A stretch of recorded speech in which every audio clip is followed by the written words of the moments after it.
Welcome to the Heroic Voice. I am your host, Dennis Maloney, the publisher at Heroic Publishing. Visit our website, www.heroicmultiverse.com. I am here tonight. This is December now. We're into the month of December. This is the 6th of 2025. I am with J.D. Calderon, who has his own YouTube channel, Yep. Indycomics Explained.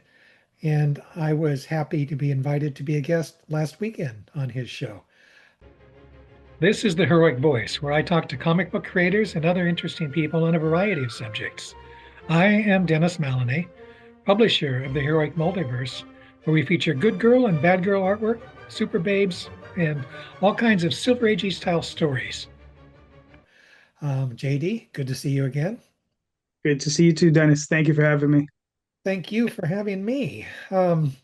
Today, for the next 20 to 30 minutes, I would like to talk about your stuff. Okay. So if you brought props, I hope, um, Well, I always have something near me. let's get going.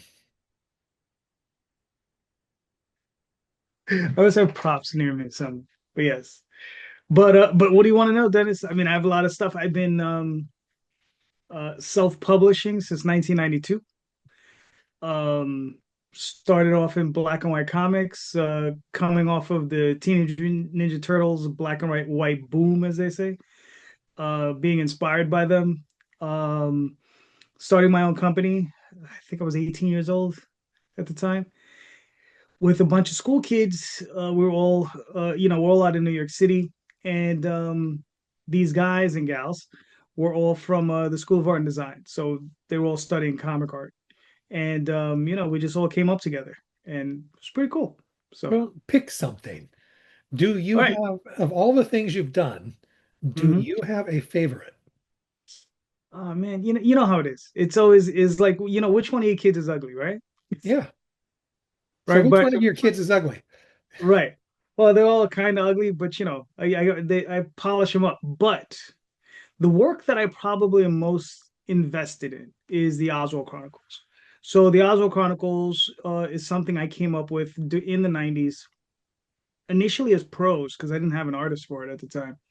So the Oswald Chronicles is about a mouse. His name is Oswald. He lives on 54th Street, Park Avenue, Manhattan, and he lives on one of the malls. And he is destined to become greater than what he is. He's sentient, and he straddles the world of man, and he also straddles the world of the fae. So he straddles the world of technology and magic, and um he has a destiny ahead of him, even though he doesn't realize it.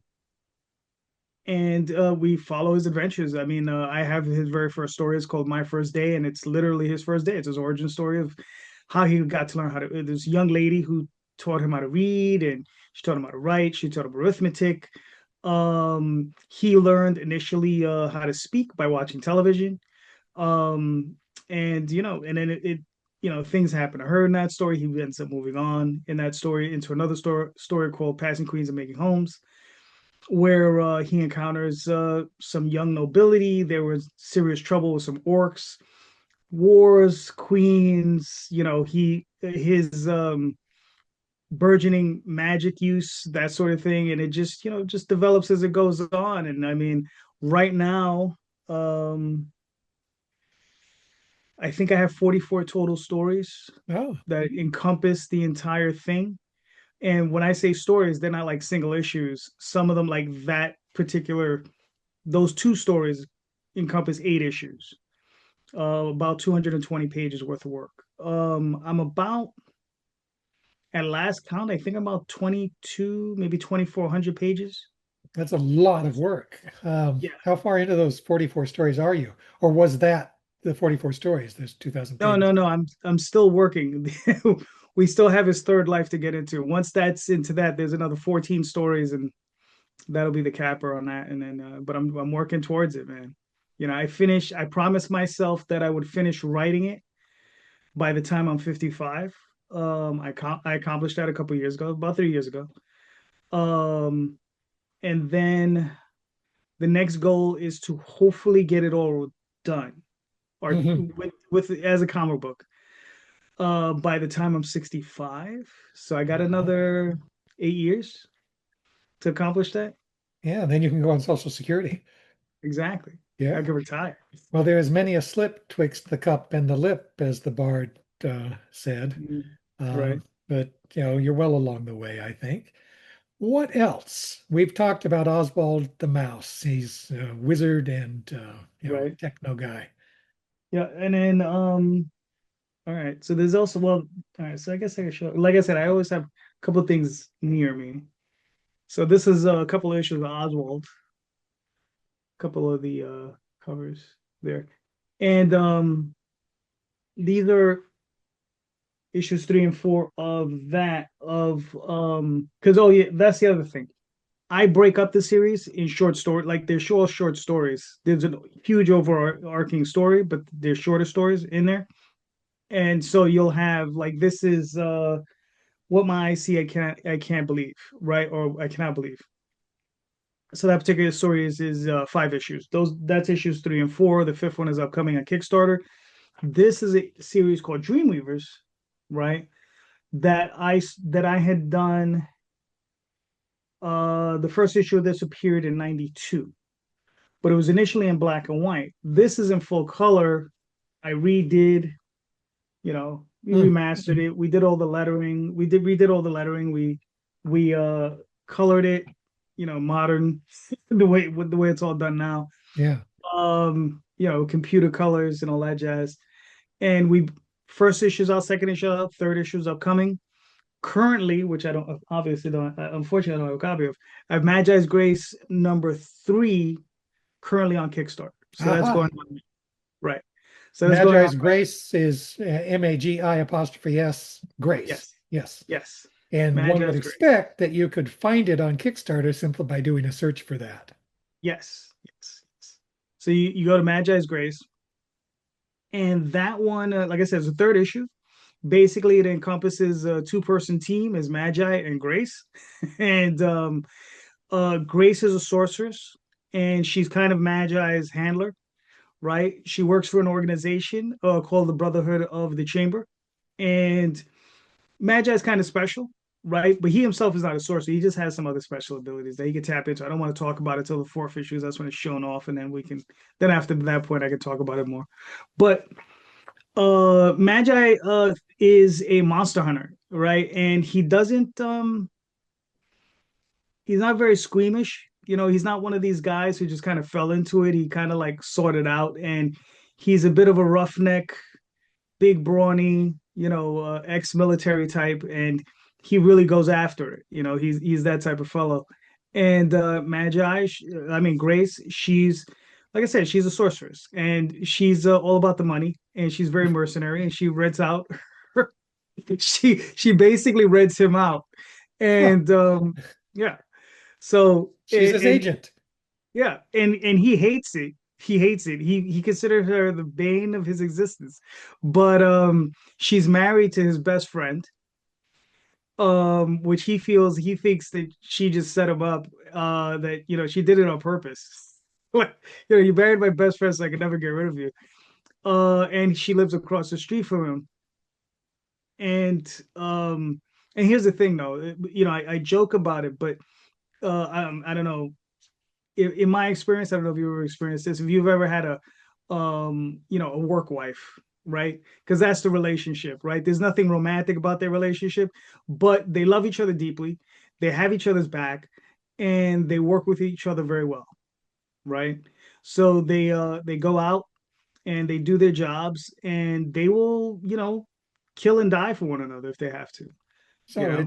it's a friendship love, right? Yes, Yes. yes, yes. What is the So Greek for that? Agape. agape. Yeah. There you go. And I mean, and that's what they do. And the two of them are currently involved in a situation where she was hired by an individual to deal with a situation in Innsmouth, which is, H.P. Lovecraft, the fish people who live in Innsmouth, and they're being invaded by vampires. And the guys who run the place are not happy with the fact that the vampires are taking over. So they call these two in to get rid of the vampire issue. Help us So out. Yeah. How yeah. does her husband feel about this? Well, he doesn't know. He doesn't know. Yeah, he doesn't know. He knows they work with one another, but he doesn't know what they do. Okay, that is Right? not a healthy relationship. That's going to cause problems, or it should cause problems. Eventually. But like Magi's his daytime profession is he's a plumber. Hmm. And Grace, she works, well, allegedly she works in foreign relations, and she also works in real estate. So she's constantly hiring Magi to come do like sophisticated plumbing work in these various sites that she's working at, which is just a cover for her to take him wherever to hunt down monsters. You got to root out the problems. Yeah. Okay, I love that. Okay, item number three on your agenda. What else do you have here that people would be interested in? I also have a book with another long-standing title, and let me see if I have something near. Well, I have Tall Tales, which I work on with my wife, Daphne, Daphne Leitch. She also has a Kickstarter running, so if you want to go check that out. But What is that Kickstarter? um, that's a good question. I don't remember. You don't remember? Um, no, because I'm a terrible husband when it comes down to this. Hold on. Is It's there anyone Daphne works with that you don't know about? no, thankfully. That's okay, because I don't work with anybody she doesn't know about. Well, actually, I do work with a bunch of people she doesn't want to know anyway. Okay. That's the day job. But yeah, but this is Tall Tales. This is something we've been doing for like I said, it's another one of these books I started in '92 with her. That's a pretty thick volume. Yeah, and this is volume three. We have an omnibus that we did is about that thick, Hmm. and it's about 20 issues.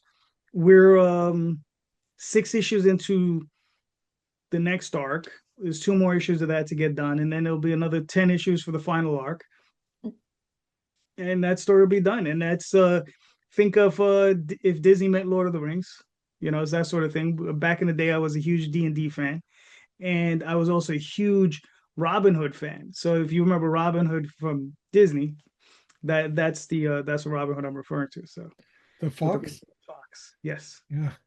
Okay. I was not fond of that rendition of Robin Hood, but there are people who love it. So, yeah. Listen, I was 10. Yeah. Okay. That's three. How many more things do you have here that we can talk about? Let me see. Just great. 12 tells. Well, I think that's pretty much it. My agenda is pretty full. That's Those three titles take up all your time, yeah, basically. yeah. Well, it's actually four because it's Tall Tales, Dreamweavers, Magi's Grace, and the Oswald Chronicles. It's four. Ah, right. Four. Yeah, yeah. Four. Yeah. So The there's the number four of of the them. counting shall be four, Yes. not three, Not three, four. not four. Currently. I mean, there are other projects that I have kind of in the works. It's more like they're in the thought phase. Do you want to So talk about them? no, those I don't want to No. talk. Not just yet. Because if I say it too loud, then I don't have to really work on it. I can't procrastinate anymore. Alrighty. Let's go back a bit.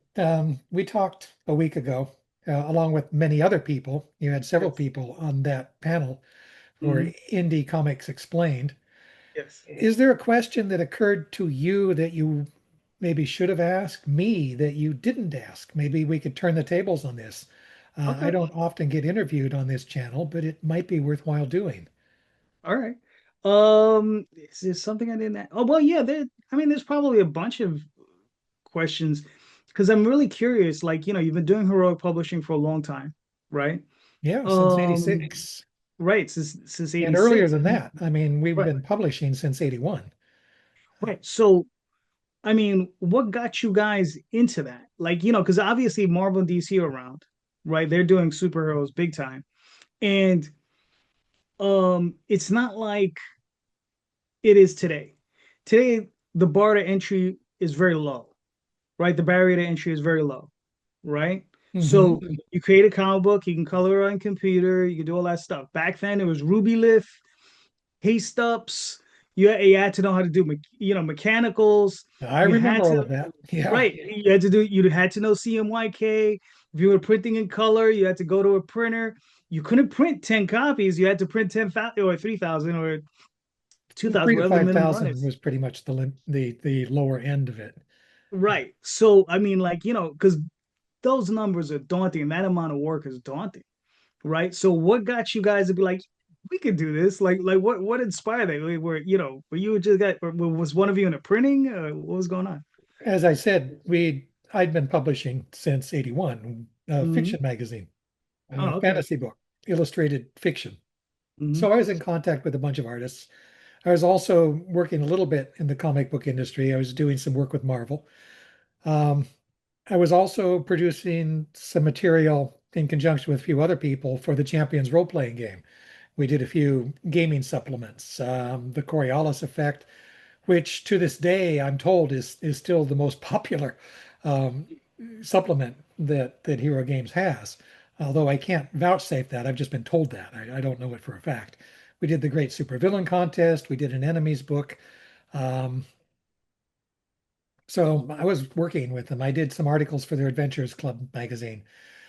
I was in San Diego for the San Diego Comic Convention. There was a panel with Hero Games. I was in the audience, not on the panel. And one of the people in the audience asked the Hero Games folks when they were going to do a comic book based on the role-playing game. And I just, okay, I'll do it. Right? I'll do it. I'll do it. Right. Um, so anyway, after the panel, the Hero Games people and I, George McDonald, went down to Eclipse because I was trying to think, okay, we're going to do this. How do we do it? We need to pitch it to somebody, right? And I knew Dean Mullaney. Um, I figured that would be the best place to pitch because they were looking for new properties. Mark Evanier had told me they were looking for new properties, particularly superhero books. So I pitched to Dean and Cat Ironwood the idea of doing a big 6 issue, supersized 48-page book starring characters taken from the Champions role-playing game. And then, once we'd introduce the characters, we would, put them in together as a superhero team, not just the Champions, the League of Champions. And they said, Hmm. okay, we'll do it. And that Cool. really solved any issue that I might have. I didn't actually have to publish the book. All I had to do was put it together. Right. Hmm. I had an artist in mind, but Kat didn't like the artist, so she gave me an artist that I didn't like. But we worked that out with issue 3. We managed to find Chris Marinan with the third issue and went on from there. This is a story I've told before. Dean and Kat didn't want to waste time introducing the characters and then putting them into a team for the last 2 issues. They wanted to start out with a team, which I Hmm. thought was a bad idea because why would anybody care about characters they didn't know? Um, but they were publishing it and they had experience. So, I think I'd written a whole bunch of stories featuring the individual characters, all of which eventually did get drawn and published. I also had, the idea for the team adventure. So I just basically took that team adventure. I had to chop it down a little bit because what I'd envisioned was much larger than the space I actually had.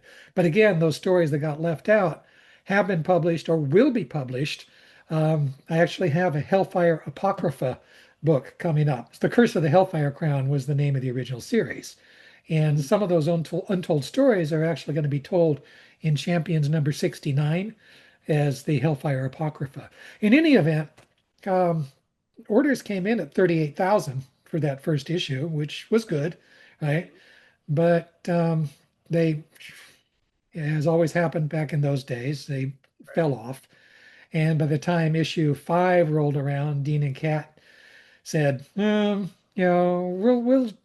done, right? We don't think it's going to go any farther because the sales are going down. And I didn't tell them that they'd done it wrong, even though I thought they had. But Right. that was fine. I'd also been working with Rick Hoberg on a project for Denny Lubert at Renegade Press, Hmm. Eternity Smith, a time travel Right. story. Mhm. Yep. So I had those 2 books that I wanted to continue. I was into publishing. I now knew how the comic book industry worked. I got in touch with Roy Thomas because I thought we needed another book. He and Dan came up with the idea of Captain Thunder and Blue Bolt. So Mhm. they were living in San Pedro at the time. So I just went over to their house, got Del Barris. We went over, we plotted out mostly Dan plotted out the first story with input from Roy, went over it with Dell, and he started to work on it. It was great. So we had three titles that we were publishing, and since I had contacts at Diamond through our distribution with Fantasy Book already, they were distributing it into comic book stores. It wasn't hard to get those three books onto their schedule. And I wanted a fourth book, so I conducted a poll asking which character people would like from the Champions people would like to see in their own magazine. I figured it would be the Huntsman because the Huntsman was a guy who had guns. It was not, it was Flair. So I'd already started working on the Huntsman. So we published a few issues of the Huntsman and started working on an issue of Flair. And Flair sold like gangbusters. The fans were right. It was the first time we'd ever had to go to a second printing on a book. 48 pages at 275 at a time when comics were selling for 90 cents to a dollar. And it just went like hotcakes. So, Nice. you know, that's how it started. All right, cool. Does that answer your So question? yes, yes, yes, it did. So I mean, like, so I remember you telling me there was a period of maybe a hiatus. Yes. Yeah, Yeah, and then because the same thing had happened, right? The sales had started out pretty well on those three books, but they trickled off. mm, Flair was kind of because we promised it that was going to be our last book, but it sold like gangbusters. So, we changed our mind. We kept publishing. Um, but we didn't have a lot of funds at the time. So after that third issue of Flair, we did go on hiatus for a while until I was asked to bring Flair back by, oh gosh, I'm so terrible with names. What was uh, Innovation? oh, okay, Innovation. right. Yes. Mhm. What was his name? It's on the tip of my Oh, tongue. yes, I know you're talking about. I see him all the time on Facebook. Yeah. Um, he has Ah, it. I He's apologize. he's doing a book called Jinky Coronado. Is that one of his? Maybe. I Um, don't keep track much of things that yeah. aren't directly interested to me.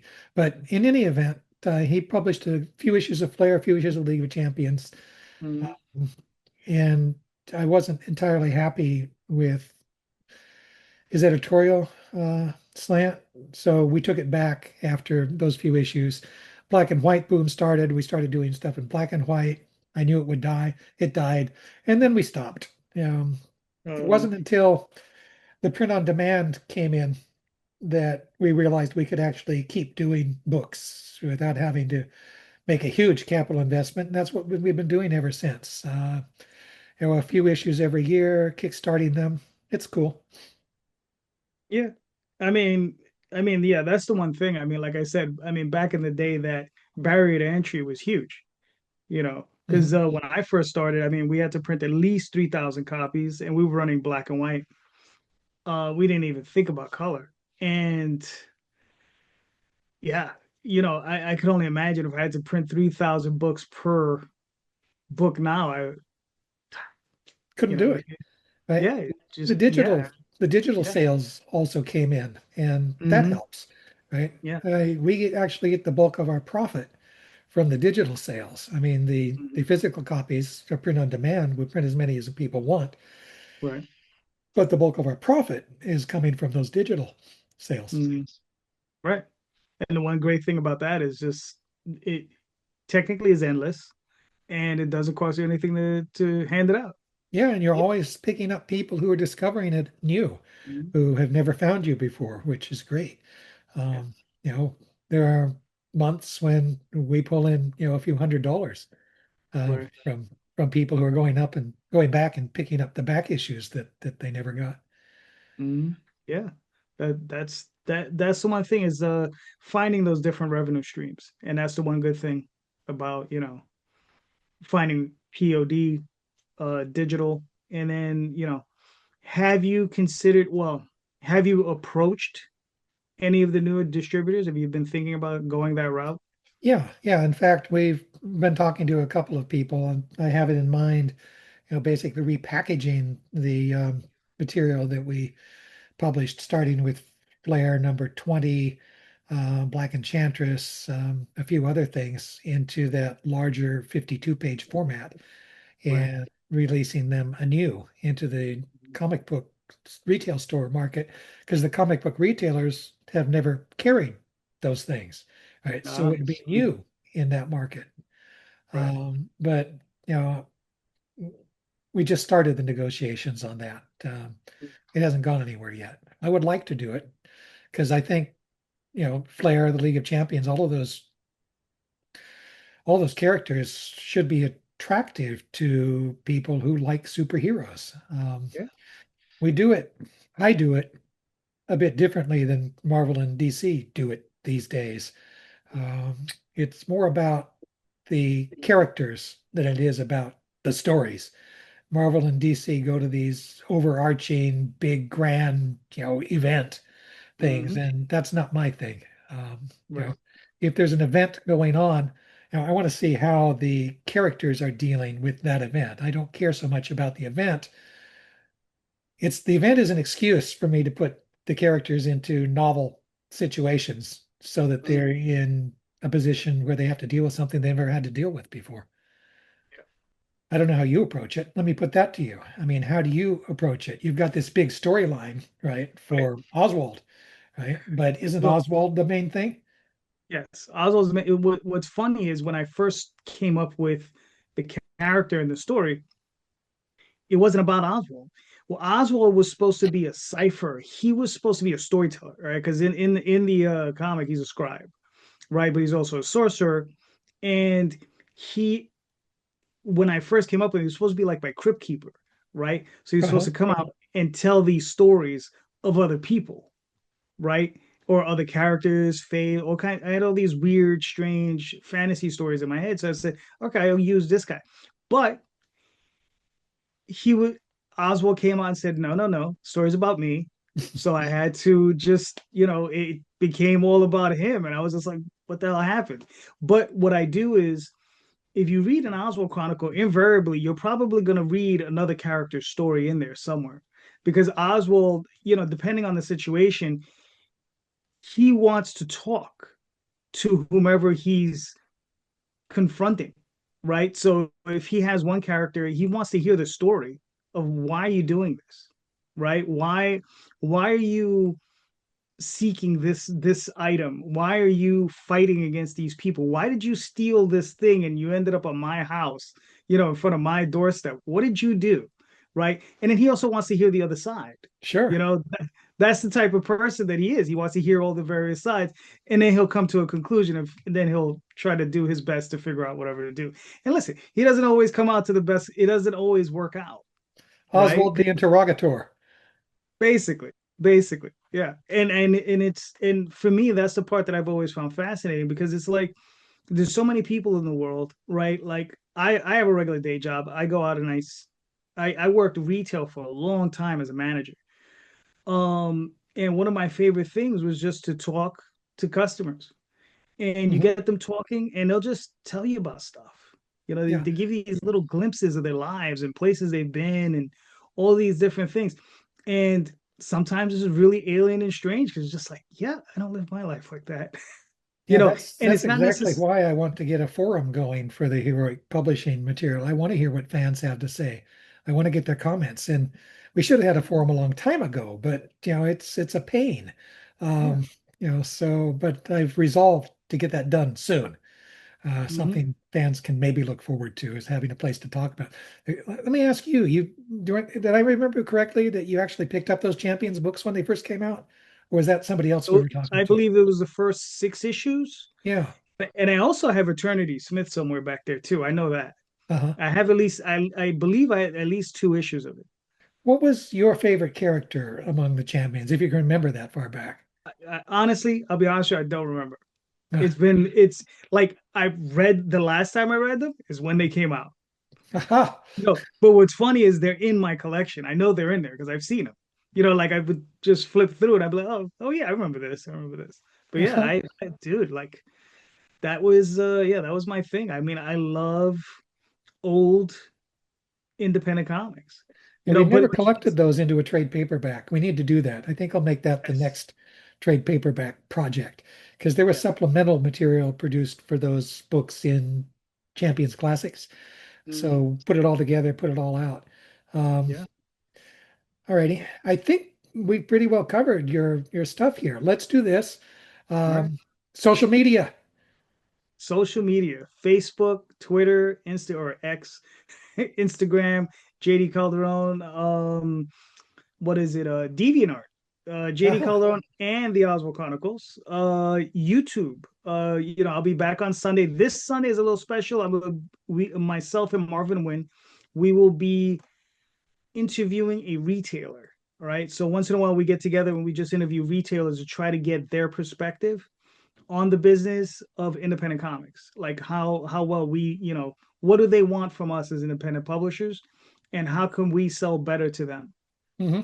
So that'll be this Sunday night. We'll interview another retailer, and then of course there's theoswaldchronicles.com, talltalesonline.com, and dreamweaverpress.com. So I they're all. struggle. I want to get retailers on and I struggle to get them. So let me just say here, if there's a retailer who happens to be watching this, get in touch with me. I'd love to have you on. There you go. Very Alrighty. nice. Um, Calderon is Calderon, right? That's right Correct. there on the screen. Or is it? Yeah. It's not there on the screen. It just says JD Con. Yeah, Oh, yeah, yeah, yeah. It's weird. I don't know. alrighty. Yeah, but it's Caldron. Yes. All right. All over the place. So Yeah. let me encourage people who have watched this. If you like it, click the like button, share it with everybody, and subscribe to the Heroic Voice. It is the only way we can grow the channel. We're also not only posting things on YouTube, we're posting them also on Rumble. You can start finding us there. We only have a few things up on Rumble, but we've started doing that. Um, are you doing anything on Rumble, JD? It's the first time I ever heard of it. Check it out. Rumble. Okay, Yeah. I gotta go check that out. Yeah. All right. All Yeah, right. that's And cool. I want to thank you for being here. I hope you will have me on your show again, and I hope to have Of you on course. my show again. Of course. Listen, like I always say, if you've been on my show, my only requirement is that you're cool people. You're cool people. You're always welcome back. So, All righty. Thank you, right. and Thank you, Dennis. have a good weekend. You too. Take care, man. Thank you.